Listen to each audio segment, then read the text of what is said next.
तो देखिए आज के इस लेक्चर के अंदर हम डिस्कस करेंगे लॉज ऑफ मेंडल। तो जैसा कि आप सभी जानते हैं कि ग्रेगर जोहन मेंडल ने अपने एक्सपेरिमेंट जो थे वो पी प्लांट के ऊपर कंडक्ट किए थे और पी प्लांट के ऊपर अपने एक्सपेरिमेंट कंडक्ट करने के दौरान ग्रेगर जोहन मेंडल ने जेनेटिक्स के फील्ड में 3 लॉज दिए थे और उन 3 लॉज में से जो फर्स्ट लॉ है वो है लॉ ऑफ डोमिनेंस, सेकंड है लॉ ऑफ सेग्रीगेशन और जो थर्ड है वो है लॉ ऑफ इंडिपेंडेंट असॉर्टमेंट। तो इन सभी लॉज को हम बारी बारी से डिस्कस करेंगे। तो आज इस लेक्चर के अंदर हम डिस्कस करेंगे about the law of dominance की। लॉ ऑफ डोमिनेंस के अंदर मेंडल ने क्या कहा था, उसने इसके बारे में क्या बातें बताई थी। तो देखिए इसमें लॉ ऑफ डोमिनेंस को पढ़ने से पहले हम पढ़ेंगे इसके बारे में कुछ बेसिक थिंग्स जो कि लॉ ऑफ डोमिनेंस को समझने के लिए क्या है बहुत ही ज्यादा जरूरी है।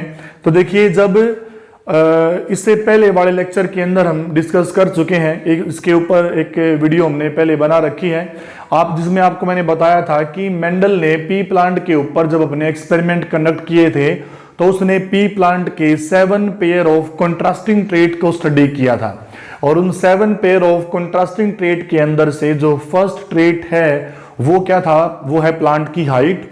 सेकंड ट्रेट क्या था, सीड कलर। थर्ड ट्रेट क्या था, सीड शेप। फोर्थ ट्रेट क्या था, पोड कलर। फिफ्थ ट्रेट क्या था, पोड शेप। और सिक्स्थ ट्रेट क्या था, फ्लावर कलर। और सेवंथ ट्रेट क्या था, फ्लावर पोजीशन। तो देखिए मेंडल ने पी प्लांट के ऊपर अपने एक्सपेरिमेंट जब कंडक्ट किए थे तो उसने पी प्लांट के 7 पेयर ऑफ कंट्रास्टिंग ट्रेट को स्टडी किया था और ये हम पहले डिस्कस कर चुके हैं, जिसमें height, seed colour, seed shape, pod colour, flower colour और फ्लावर पोजीशन। और आपको मैंने बताया था इन 7 पेयर ऑफ कंट्रास्टिंग ट्रेट में से इनकी डोमिनेंट फॉर्म कौन सी थी और इनकी रिसेसिव फॉर्म कौन सी थी, ठीक है ना। तो ये बातें आपको ध्यान में रखनी है, उसी के बाद आप मेंडल के इन लॉज को समझ पाओगे। तो देखिए जब मेंडल ने जब पी प्लांट के ऊपर सबसे पहला एक्सपेरिमेंट कंडक्ट किया था तो अपने सबसे पहले एक्सपेरिमेंट को कंडक्ट करने से पहले मेंडल ने पी प्लांट को अपने गार्डन के अंदर ग्रो किया था। और जब मेंडल ने पी प्लांट्स को देखा तो उसने पी प्लांट 2 तरह के पाए, जिनमें से कुछ प्लांट थे टॉल और कुछ प्लांट क्या थे, ड्वार्फ। मेंडल ने क्या किया, मेंडल ने जो टॉल प्लांट थे उनको एक अलग रो में ग्रो कर लिया और जो ड्वार्फ प्लांट थे मेंडल ने उनको एक अलग रो में क्या कर लिया, ग्रो कर लिया। तो मेंडल ने साथ में एक काम और किया, टॉल और ड्वार्फ प्लांट को अलग अलग रो में ग्रो करने के साथ साथ मेंडल ने टॉल प्लांट की कंटिन्यूसली सेल्फिंग करवाई और ड्वार्फ प्लांट के साथ भी उसने बिल्कुल ऐसा ही किया। आपको मैंने क्या बताया, आपको मैंने बताया कि मेंडल ने टॉल प्लांट को अलग रो में ग्रो किया था और जो ड्वार्फ प्लांट थे मेंडल ने उनको अलग रो में ग्रो किया था। जो टॉल प्लांट थे मेंडल ने उनकी कंटिन्यूसली क्या करवाई, लगातार सेल्फिंग करवाई और ड्वार्फ प्लांट की भी उसने लगातार क्या करवाई, सेल्फिंग करवाई। लगभग मेंडल ने सेल्फिंग जो थी लगभग 20 से 22 जनरेशन तक लगातार क्या करवाई, सेल्फिंग करवाई। कि टॉल प्लांट की भी सेल्फिंग करवाई और ड्वार्फ प्लांट की भी क्या करवाई, सेल्फिंग करवाई। और कब तक करवाई, तकरीबन उसने 20 से 22 जनरेशन तक लगातार क्या करवाई, सेल्फिंग करवाई। किस बात के लिए उसने कंटिन्यूसली सेल्फिंग इसलिए करवाई क्योंकि मेंडल सेल्फिंग के थ्रू ड्वार्फ और जो टॉल प्लांट थे उनके अंदर जो मेंडल उन प्लांट्स के अंदर होमोजाइगोसिटी इंड्यूस करना चाहता था।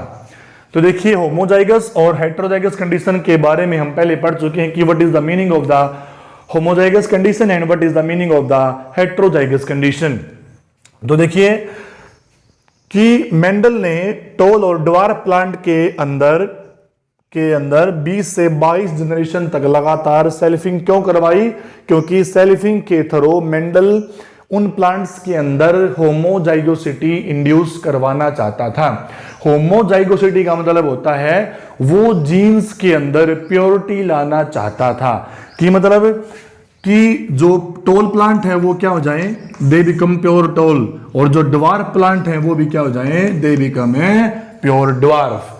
तो इसमें देखिए आप ये प्लांट एक ऐसा पी प्लांट जिसमें हाइट को कंट्रोल करने वाला जीन, जिसको हमने क्या नाम दिया है, टी।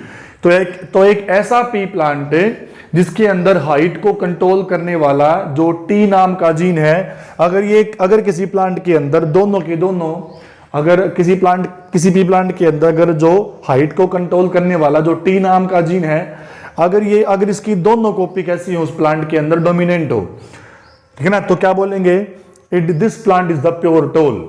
अब देखिए, आप सभी को पता है कि अगर किसी प्लांट के केस में क्या हो, हाइट को कंट्रोल करने वाला एक जीन तो क्या हो, डोमिनेंट हो, दूसरा क्या हो, रिसेसिव हो, तो ये प्लांट टोल ही आएगा। मतलब कि इस प्लांट की जो हाइट होगी वो कैसी आएगी, ये प्लांट टोल होगा। लेकिन ये प्लांट प्योर टोल नहीं है।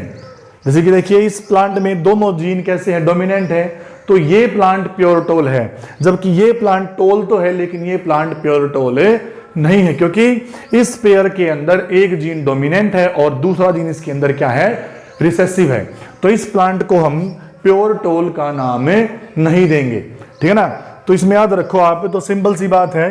तो जीन्स के अंदर प्योरिटी लाने के लिए, मतलब जीन्स के अंदर होमोजाइगोसिटी इंड्यूस करने के लिए ही मेंडल ने क्या किया था, जो टोल प्लांट उसने अलग रो में ग्रो किए थे उनके अंदर लगातार क्या करवाई, सेल्फिंग करवाई। और जो ड्वार्फ प्लांट उसने अलग रो में ग्रो कर रखे थे उनके अंदर भी उसने क्या करवाई, लगातार सेल्फिंग करवाई। कब तक करवाई, लगभग 20 से 22 जनरेशन तक लगातार उसने कंटिन्यूसली सेल्फिंग करवाई, ठीक है ना। और क्यों करवाई, क्योंकि वो टोल और इन जो ड्वार्फ प्लांट थे, इन दोनों प्लांट्स के जीन्स के अंदर मेंडल सेल्फिंग के द्वारा उनके जीन्स के अंदर होमोजाइगोसिटी इंड्यूस करना चाहता था कि जो प्लांट प्योर टोल हैं वो प्योर टोल कि जो प्लांट्स हैं वो प्योर टोल बन जाएं। हाइट के लिए भी जो जीन्स हैं उनके अंदर प्योरिटी आ जाए, ठीक है ना। कि जो प्लांट है वो सीड कलर के लिए भी बिल्कुल प्योर हो जाएं, सीड शेप के लिए भी बिल्कुल प्योर हो जाएं, ठीक है ना। मतलब वो 7 पेयर ऑफ कंट्रास्टिंग ट्रेट जो उसने 7 कैरेक्टर स्टडी करने के लिए लिए था ना, उन 7 के 7 कैरेक्टर को स्टडी करने वाले जीन्स के अंदर होमोजाइगोसिटी इंड्यूस हो जाए उनके जीन्स के अंदर। तो उन सभी जीन्स के अंदर जो कौन से जीन, वो जीन जो मेंडल के द्वारा सिलेक्ट किए गए उन कैरेक्टर को कंट्रोल करने का काम कर रहे थे। तो उन 7 कैरेक्टर को कंट्रोल करने वाले जीन्स के अंदर प्योरिटी लाने के लिए, उनके अंदर होमोजाइगोसिटी इंड्यूस करने के लिए ही क्या किया था मेंडल ने टोल और ड्वार्फ प्लांट जो उसने अलग अलग ग्रो कर रखे थे उनके अंदर उसने कंटिन्यूसली क्या करवाई थी, सेल्फिंग करवाई थी। तो देखिए, लॉ ऑफ डोमिनेंस को शुरू करने से पहले हम पढ़ेंगे पहले कुछ इंपॉर्टेंट पॉइंट्स के बारे में कि जो लॉ ऑफ डोमिनेंस को समझने के लिए क्या है, काफी ज्यादा जरूरी है। तो देखिए इसमें क्या है, तो पहले हम पढ़ेंगे इन पॉइंट्स के बारे में। तो देखिए वो पॉइंट कौन से हैं, उन पॉइंट में से जो फर्स्ट पॉइंट है वो है हमारा कि लॉ ऑफ डोमिनेंस के बारे में पढ़ने से पहले हम इन 3 जो पॉइंट हमने लिख रखे हैं, इन तीनों पॉइंट्स को हम पहले करेंगे डिस्कस। तो देखिए फर्स्ट पॉइंट क्या कहता है। फर्स्ट पॉइंट में लिखा हुआ है कि ट्रेड्स, देखिए ट्रेड का मीनिंग होता है कैरेक्टर, फीचर, ये आपको मैं पहले बता चुका हूं। इसमें लिखा कि traits are controlled by discrete unit called factor. उसने कहा कि किसी भी इंडिविजुअल की बॉडी के जो भी ट्रेट हैं, उसकी बॉडी के जो भी उसके बॉडी फीचर हैं, जैसे कि किसी की हाइट है, किसी का स्किन कलर है, या अगर हम पी प्लांट की बात करें तो पी प्लांट की हाइट थी, पी प्लांट का सीड कलर, पी प्लांट के सीड की शेप, उसका पोड कलर, पोड का की शेप। तो इस पॉइंट में बताया गया है कि कोई भी इंडिविजुअल, चाहे वो एनिमल हो चाहे वो प्लांट हो, हर इंडिविजुअल के जो भी बॉडी फीचर्स होते हैं, जो भी उसके ट्रेड्स होते हैं, उसके ट्रेड्स को कंट्रोल करने वाली डिस्क्रीट यूनिट को क्या बोलते हैं, it is called as the factor. या क्या बोल सकते हो, फैक्टर को आप जीन का नाम भी दे सकते हो, क्योंकि ग्रेगर जोहन मेंडल ने जीन को फैक्टर का नाम दिया था। तो याद रखिए, क्वेश्चन कई बार ये भी बन जाता है कि ग्रेगर जोहन मेंडल ने जीन्स को किस वर्ड के द्वारा इंडिकेट किया? तो क्या आंसर दोगे आप कि ग्रेगर जोहन मेंडल ने जीन को फैक्टर का नाम दिया था। वो तो साइंटिस्ट था जॉनसन, जिसने 1905 में या फिर डेट कंफर्म कर लेना आप जिन्हें, कि जॉनसन नाम के साइंटिस्ट ने सबसे पहले किसको दिया था? जीन नाम की टर्म को सबसे पहले दिया था। ठीक है ना, तो उसमें याद रखो आप। तो इस पॉइंट का साफ साफ मतलब ये है कि किसी भी इंडिविजुअल के जो भी बॉडी फीचर हैं, वो बॉडी फीचर उसकी बॉडी के अंदर मौजूद उसके जीन्स के द्वारा कंट्रोल किए जाते हैं। ठीक है ना, तो इसमें ये लिख रखा है कि traits are controlled by discrete unit called factor, की ट्रेड जिन डिस्क्रीट यूनिट के द्वारा कंट्रोल किए जाते हैं, उन डिस्क्रीट यूनिट को क्या बोलते हैं? They are called as the factor, और you can say the gene, क्योंकि मेंडल ने जीन को किसका नाम दिया था? ट्रेट का नाम दिया था। बाद में फैक्टर की बजाय क्या बोल दिया? इसको जीन नाम दे दिया गया सिंपली। ठीक है ना, तो फर्स्ट पॉइंट क्या कहता है कि भी किसी भी इंडिविजुअल की बॉडी के जो कैरेक्टरिस्टिक्स होते हैं, जो उसके ट्रेट्स होते हैं, वो उसके जीन्स के द्वारा कंट्रोल किए जाते हैं। और जीन के बारे में हम पहले पढ़ चुके हैं कि जीन होते क्या है। दूसरा पॉइंट जो है वो क्या कहता है कि फैक्टर्स, मतलब कि जीन की फैक्टर्स अकर्स इन पेयर। आपको मैंने बताया था कि हर एक इंडिविजुअल की बॉडी के अंदर एक सिंगल ट्रेट को कंट्रोल करने वाले कितने फैक्टर होते हैं? 2 फैक्टर होते हैं, मतलब कि 2 जीन होते हैं। और ये 2 जीन कहां से आए? 2 में से एक जीन मिला होता है हमें हमारी मदर से, और दूसरा जीन मिला होता है हमें हमारे फादर से। ठीक है ना, तो इसलिए इसमें क्या लिखा कि जो फैक्टर्स होते हैं वो किसके अंदर मिलते हैं? हमेशा पेयर के अंदर होते हैं। जैसे कि जो टी नाम का जीन था, दिखा ना हमने कि कैपिटल टी या फिर कैपिटल टी स्मॉल टी या फिर स्मॉल टी और स्मॉल टी सिंपली। तो उसने बताया कि जो फैक्टर्स होते हैं वो किसके अंदर मिलते हैं? हमेशा जोड़े के अंदर होते हैं, हमेशा वो पेयर के अंदर होते हैं। और पेयर में क्या होते हैं ये हम पहले ही पढ़ चुके हैं, और ये भी मैंने थोड़ी देर पहले आपको दोबारा फिर बताया कि जो ट्रेट्स हैं, सॉरी जो फैक्टर्स हैं वो पेयर में क्यों होते हैं। उसने पहले पॉइंट में कहा कि ट्रेड्स को जीन कंट्रोल करते हैं। दूसरे पॉइंट में क्या कहा कि जो फैक्टर्स हैं, जो जीन्स हमेशा वो पेयर के अंदर मिलते हैं। और थर्ड पॉइंट में क्या कहा? थर्ड पॉइंट हमें बता रहा है इन ए पेयर ऑफ फैक्टर, भी जीन के पेयर के अंदर। और जब जीन का पेयर कैसा हो? हेट्रोजाइगस। जैसे कि कैपिटल टी स्मॉल टी, ये कौन सी कंडीशन है? This is the heterozygous condition. देखिए, हम जो लेक्चर हमने पहले रिकॉर्ड किया था, उस लेक्चर के अंदर हम आपको बता चुके हैं कि होमोजाइगस और हेट्रोजाइगस कंडीशन में क्या डिफरेंस होता है। तो समझ गए होंगे आप कि इस पॉइंट में लिखा कि in a pair of factor मतलब जीन, कि भी जीन के पेयर के अंदर। और जब जीन का पेयर कैसा हो? जब जीन का पेयर हो हेट्रोजाइगस, मतलब कि अगर हम पी प्लांट की हाइट के हिसाब से समझें तो हाइट को कंट्रोल करने वाला एक जीन कैसा हो? कैपिटल टी की फॉर्म में, और दूसरा जीन कैसा हो? स्मॉल टी की फॉर्म में। कि तो फैक्टर की फैक्टर के पेयर के अंदर, मतलब कि जीन्स के एक पेयर के अंदर, और जब पेयर कैसा हो? हेट्रोजाइगस, तो उसमें in a pair of factor one member dominate the other which is called as the recessive. इसमें कहा कि जब जीन का कोई पेयर हेट्रोजाइगस कंडीशन के अंदर हो ना, तो हेट्रोजाइगस कंडीशन के अंदर इस पेयर का एक मेंबर क्या करेगा? दूसरे को डोमिनेट करेगा। कि जब किसी जीन का पेयर किस कंडीशन में हो? In the heterozygous condition. तो इस कंडीशन में जीन के इस पेयर में से क्या है? तो जीन के इस पेयर में एक मेंबर क्या करेगा? दूसरे मेंबर को डोमिनेट करेगा। मतलब कि सिंपल सी बात है कि एक जीन, एक एलील दूसरे एलील के ऊपर क्या होगा? डोमिनेंट होगा। जैसे कि इस एग्जांपल के अंदर जो कैपिटल टी है वो स्मॉल टी को डोमिनेट कर रहा है, मतलब कि जो कैपिटल टी है वो स्मॉल टी के ऊपर क्या है? डोमिनेंट है। ठीक है ना, तो जो डोमिनेट कर रहा है वो डोमिनेंट कहलाता है। ठीक है ना, and which is dominated by the other, उसको क्या बोलते हैं? It is called as the recessive. तो यहां पे डोमिनेट कौन कर रहा है? कैपिटल टी, इसलिए कैपिटल टी क्या है? Dominant allele. ठीक है ना, और यहां पे डोमिनेटेड कौन हो रहा है? मास्क जो एक्सप्रेशन है वो किसका हाइड हो रहा है? वो हो रहा है स्मॉल टी का। ठीक है ना, तो डोमिनेट कौन कर रहा है? Capital T. और किसको कर रहा है? Small T. तो जो डोमिनेट कर रहा है वो डोमिनेंट है, और जो डोमिनेट हो रहा है सिंपली क्या बोलेंगे, it is called as the recessive allele. तो इसमें यही बात लिखी है कि in a pair of factor one member dominate the other, कि भी फैक्टर के एक पेयर के अंदर एक मेंबर जिस दूसरे मेंबर को डोमिनेट करेगा उसको क्या बोलेंगे, it is called as the recessive, और जो डोमिनेट करेगा उसको क्या बोलेंगे, it is called as the dominant. ठीक है ना। तो लॉ ऑफ डोमिनेंस को स्टार्ट करने से पहले ये 3 पॉइंट हमने पढ़े, जो कि जिससे आपको काफी हेल्प मिलेगी लॉ ऑफ डोमिनेंस को समझने में कि लॉ ऑफ डोमिनेंस एक्चुअल में क्या कहता है। तो देखिए, तो अब इस लॉ ऑफ डोमिनेंस को हम समझेंगे एक क्रॉस के थ्रू।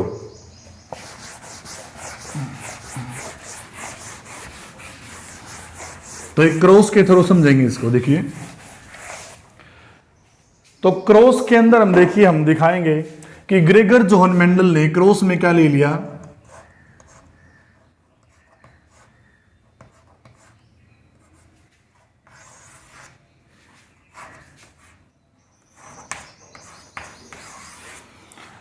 तो ग्रेगर जोहन मेंडल ने क्या किया, ये है फर्स्ट क्रॉस, मतलब कि जब उसने पी प्लांट के ऊपर अपना सबसे पहला क्रॉस कंडक्ट करवाया था, तो उसने क्या किया, तो सबसे पहले क्रॉस के दौरान उसने क्रॉस किसके बीच में करवाया, उसने एक क्रॉस तो करवाया,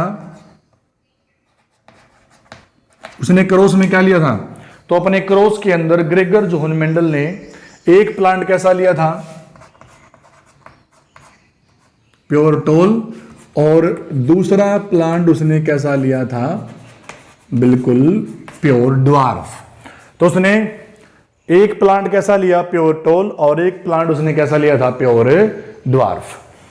तो उसमें देखिए, जिन इंडिविजुअल के बीच में हम क्रॉसिंग करवाते हैं उसको हम बोलते हैं, वो कहलाती है पेरेंटल जनरेशन। ये बातें आपको ध्यान में रखनी है कि जैसे देखिए, इन दो प्लांट के बीच में हम क्रॉस करवा रहे हैं, तो इन दोनों प्लांट को क्या नाम देंगे, ये इसको बोलेंगे it is the parental generation. क्या बोलेंगे इसको, पेरेंटल जनरेशन। तो याद रखिए, जब ग्रेगर जोहन मेंडल ने प्योर टोल और प्योर ड्वार्फ के बीच में अपना सबसे पहला क्रॉस करवाया था, तो क्रॉस करवाने के दौरान मेंडल के मन में यह बात थी कि जब मैं प्योर टोल और प्योर ड्वार्फ प्लांट के बीच में क्रॉस करवाऊंगा और इनका क्रॉस करवाने के बाद जो रिजल्टिंग प्लांट आएंगे, उन रिजल्टिंग प्लांट की जो हाइट होगी वो हाइट इंटरमीडिएट होगी। क्या बताया मैंने आपको कि एक बार देखिए, मैं और रिपीट कर रहा हूं कि मेंडल ने क्रॉस के दौरान क्या लिया, प्योर टोल प्लांट लिया, और क्या लिया, प्योर ड्वार्फ। और जब मेंडल इन दो प्लांट के बीच में क्रॉस करवा रहा था, तो क्रॉस करवाने के दौरान मेंडल ये सोच रहा था कि जब मैं प्योर टोल और प्योर ड्वार्फ प्लांट के बीच में क्रॉस करवाऊंगा, तो क्रॉस करवाने के बाद जो रिजल्टिंग प्लांट आएंगे, उन रिजल्टिंग प्लांट के अंदर हाफ फीचर किसके होंगे, इस प्लांट के होंगे, और हाफ फीचर किसके होंगे, इस दूसरे प्लांट के होंगे। मतलब कि उसने सोचा था कि जब वो प्योर टोल और प्योर ड्वार्फ प्लांट के बीच में क्रॉस करवाएगा, तो रिजल्टिंग प्लांट जो होंगे वो कैसे आएंगे, इंटरमीडिएट हाइट के। मतलब कि उसके अंदर कुछ कैरेक्टर किसके आएंगे, प्योर टोल के, और कुछ कैरेक्टर किसके आएंगे, प्योर ड्वार्फ के। मतलब कि कुछ फीचर अपना ये ऐड करेगा और कुछ फीचर अपना ये ऐड करेगा, और दोनों का मिला जुला जो रिजल्टिंग प्लांट आएगा, वो प्लांट कैसा आएगा, इन दोनों के बीच की हाइट का आएगा। मतलब कि ना तो टोल ना पूरा ड्वार्फ। मतलब क्यों, क्योंकि उसने बिल्कुल सिंपल सा वो लगाया, उसने हिसाब लगाया उसने अपने तरीके से।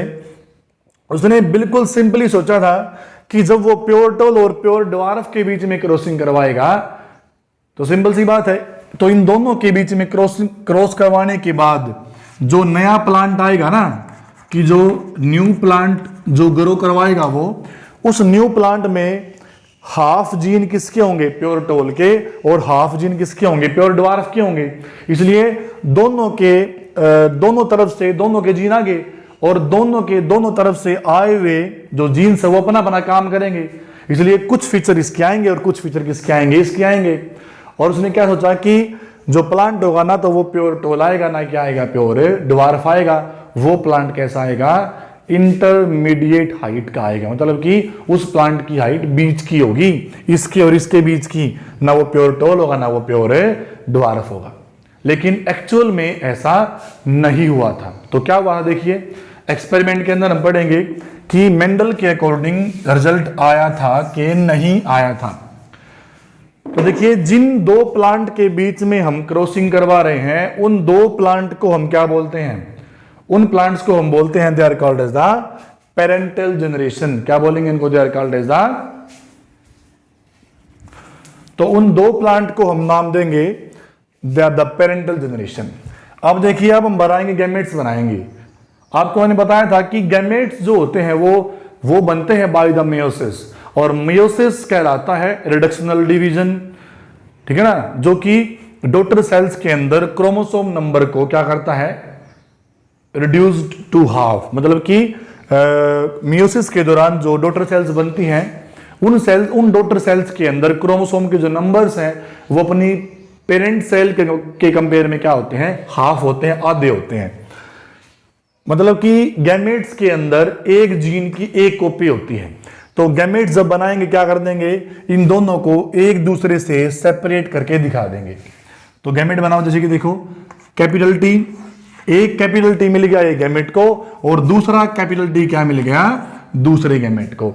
ऐसा ही यहां पे होगा, एक स्मॉल टी मिल गया एक गैमेट को और दूसरा स्मॉल टी मिल गया दूसरे गैमेट को, सिंपली, ठीक है ना। अब कराएंगे क्रॉसिंग हम, कि क्रॉसिंग करवाने के दौरान देखिए, अब ये बन गए हमारे गैमेट्स भाई, ये क्या बन गए हमारे गैमेट्स।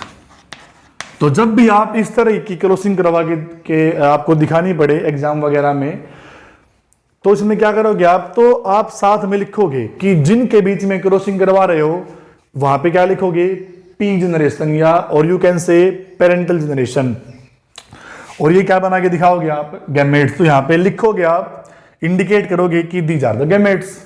अब क्रॉसिंग कैसे करवाएंगे, अब इसका फर्स्ट ये ले लेंगे हम, इसके फर्स्ट की क्रॉसिंग करवा देंगे इसके फर्स्ट के साथ, कैपिटल टी स्मॉल टी, और जो रिजल्ट आएगा वो यहां पे लिख देंगे, कैपिटल टी स्मॉल टी।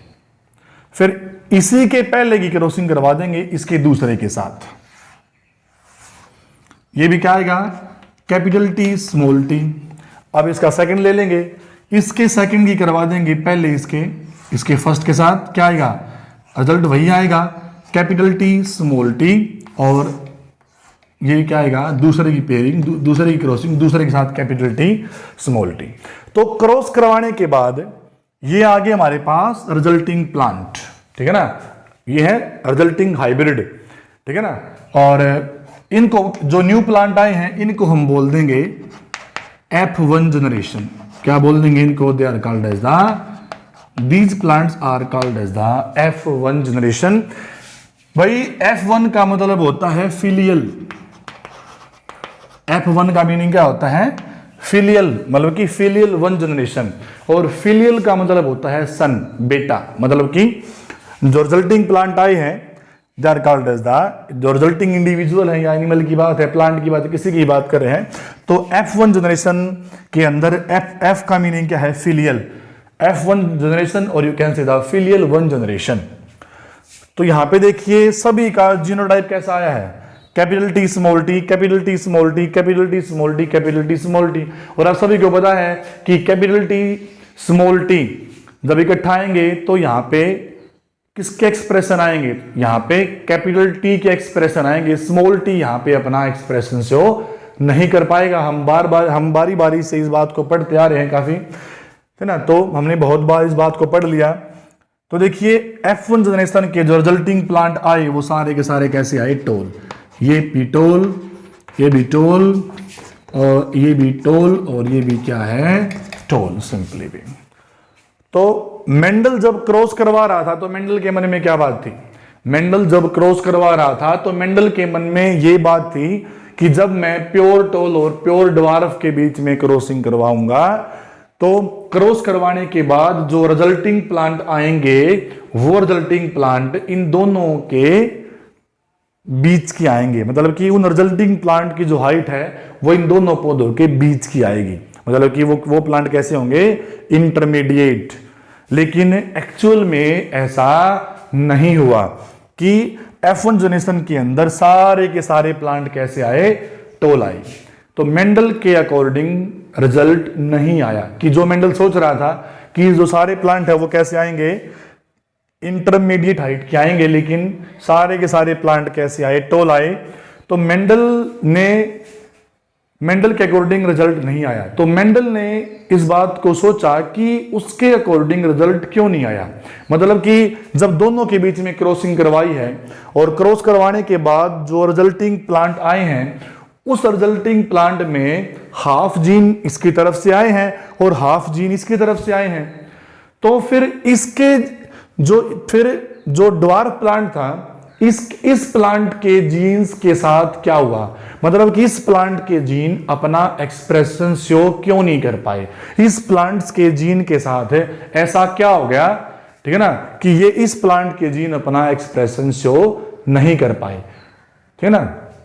तो उसने फिर सोचा, फिर उसने ये बात बताई थी, फिर उसने क्या किया, फिर उसने अपना लॉ ऑफ डोमिनेंस इसी बात के ऊपर उसने दिया था, लेकिन उसने वो लॉ कब दिया था, उसने वो लॉ तब दिया था जब उसने इस क्रॉस को आगे बढ़ा दिया।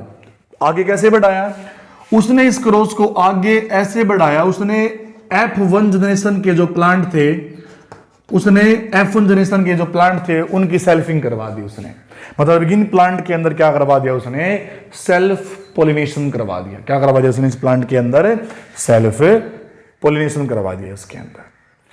तो देखिए सेल्फ पोलिनेशन के अंदर क्रॉस कैसे दिखाएंगे, एक प्लांट लेंगे हम और सेल्फिंग में पता है, सेल्फिंग में हम क्या करते हैं, सेल्फिंग के अंदर पोलन ग्रेन भी उसी प्लांट के होते हैं और एग सेल भी क्या होता है, उसी प्लांट का होता है। तो सेल्फिंग में देखिए, सेल्फिंग हम ऐसे करवा के दिखाएंगे, कैपिटल टी स्मॉल टी और क्या है, कैपिटल टी और स्मॉल टी। बनाओ गैमेट इसके गैमेट हम ऐसे बनाएंगे, इनको क्या कर देंगे, सेपरेट करके दिखा देंगे कि कैपिटल टी, तो देखिए यहाँ पे थोड़ी जगह कम है तो यहाँ पे इस क्रॉस को हम वहां पे करवा के दिखा देंगे, उस साइड दो साइड में हमारे पास जगह है। तो देखिए सेल्फिंग के अंदर हम दो प्लांट लेंगे इस तरह के, तो कैसे करवाएंगे, कैपिटल टी स्मॉल टी और क्रॉस करवा दिया कैपिटल टी और क्या है, स्मॉल टी, ठीक है ना। क्रॉसिंग करवाएंगे, बनाओ पहले gamete, capital T small T और कैपिटल टी और क्या है, स्मॉल टी। यहां पे भी हमने ऐसा ही किया, जैसे कि देखो हमने जीन्स को अलग अलग कर दिया था, ठीक है ना, वैसे ही क्या कर देंगे हम जीन्स को यहां पे भी अलग अलग करके दिखा देंगे, कराएंगे। अब क्रॉसिंग करवा के दिखाएंगे, तो कैपिटल टी फिर capital T small T, capital T small T और क्या आ गया, स्मॉल टी और स्मॉल टी। तो देखिए जब हमने बिल्कुल स्टार्टिंग में क्रॉस करवाया था, ये थी हमारी पेरेंटल जनरेशन, ये बन गई हमारे गैमेट, और गैमेट के क्रॉस होने के बाद जो स्प्रिंग आई वो उसको हमने क्या नाम दिया, F1 जनरेशन। और F1 जनरेशन के अंदर सेल्फिंग करवाने के बाद, जैसे कि यहाँ पे हमने सेल्फिंग करवा दी, सेल्फिंग करवाने के बाद जो रिजल्टिंग प्लांट अब आए हैं, इन प्लांट्स को हम बोल देंगे क्या, F2 जनरेशन, मतलब कि फिलियल 2 जनरेशन। क्या बोल देंगे, it is called as the F2 generation.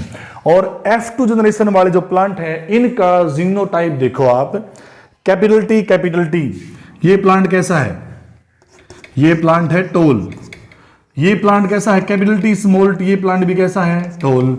और जो ये है कैपिटल टी स्मॉल टी, ये प्लांट भी कैसा है, टोल। और लास्ट वाला जो है वो कैसा है, स्मॉल टी, ये प्लांट कैसा है, ड्वार्फ। तो F2 जनरेशन के अंदर जो रेशियो आई थी मेंडल की, वो रेशियो क्या थी, उसको 3 प्लांट तो कैसे मिले थे, टोल, और उसको 1 प्लांट कैसा मिला था, ड्वार्फ। मतलब कि रेशियो क्या आ गई, रेशियो आई थी हमारी 3:1। तो उसने F2 जनरेशन को 3:1 के साथ पाया था। 3 प्लांट कैसे मिले उसको? टॉल, और एक उनमें से कैसा मिला उसको? ड्वार्फ मिला। तब मेंडल ने इस रिजल्ट को देख के इस बात को बताया था कि हर एक इंडिविजुअल की बॉडी के अंदर एक सिंगल ट्रेट को कंट्रोल करने वाले कितने जीन होते हैं? 2 जीन होते हैं। अगर वो दोनों के दोनों जीन किसी इंडिविजुअल में डिसिमिलर है ना, अगर मैं आपको एक बार और रिपीट कर रहा हूं कि मेंडल ने इस रिजल्ट को देखने के बाद बताया कि हर एक इंडिविजुअल की बॉडी के अंदर एक सिंगल ट्रेट को कंट्रोल करने वाले कितने जीन होते हैं? 2 जीन होते हैं। अगर वो दोनों के दोनों जीन उस इंडिविजुअल के अंदर कैसे हैं? डिसिमिलर हैं। कैसे हैं नेचर में? डिसिमिलर, मतलब कि हेटेरोजाइगस, मतलब कि एक कैपिटल डी की फॉर्म में और एक किसकी फॉर्म में हो? स्मॉल टी की फॉर्म में हो। तो इस कंडीशन में सिर्फ उसी जीन के एक्सप्रेशन आएंगे जो जीन डोमिनेंट होगा, ठीक है ना। वो जीन अपना एक्सप्रेशन शो नहीं कर पाएगा जो कैसा होगा? जो रिसेसिव होगा। तो उसने क्या बताया कि उसने सारा ओवरऑल रिजल्ट देखा और क्या बताया कि हर एक इंडिविजुअल की बॉडी में एक कैरेक्टर को कंट्रोल करने के लिए कितने जीन हैं? 2 जीन हैं। अगर वो दोनों के दोनों जीन किसी इंडिविजुअल में डिसिमिलर हैं, मतलब कि वो हेटेरोजाइगस कंडीशन के अंदर है, तो इस कंडीशन में जो जीन डोमिनेंट है वो रिसेसिव जीन के कैरेक्टर को क्या कर देगा? हाइड कर देगा।